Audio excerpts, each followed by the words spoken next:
وسيم، هي ما قصة أصحاب عمران على الكنز.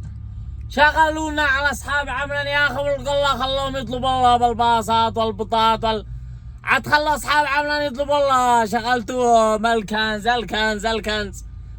أشهد لله قد يفتحوا افتتاح اشتري 3 سلات بطاط واحصل على جخفة من الكنز، ولا السبيكة ولا ماتشة ولا تشوف من الأصنام ولا التنة ما عدتوها إلا مني بز 3 جرب، بز 3 جرب بطاط ويبيعها وادخل بسحب التنة هذه من ذهب.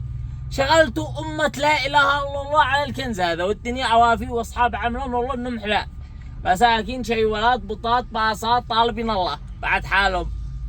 خليتوهم يبطلوا طلبة الله وينزلوا يدوروا الكنوز، لا كنوز لا جن لا عفاريت. شغلتوا أمة الله الفيسبوك كدو كنوز وتدخل لك كنز كنز كنز. العالم بيقول كيف الدولة حلاف والكنوز. قال لك ترامب قدو جاي لعند أصحاب عمران يناسبهم يدولوا حتى شخفة من حقهم، بيقولوا حتى شوية، بيقول يا أصحاب عمران حتى شوية. ترامب بكله بيقول يدولوا شوية. شغلتوا لكم حتى اليهود والنصارى قدتم مربوشين بالكنز هذا الهايل. أنا ما صدقش، كذب، لأنه كذب. أنا ما اضحكوا. وين الكنوز؟ طعموا الشعب، الشعب بيموت جوع، الشعب بيموت جوع. أنا ما قد شفت الشعب يموت من العطش، لا عندنا من الجوع.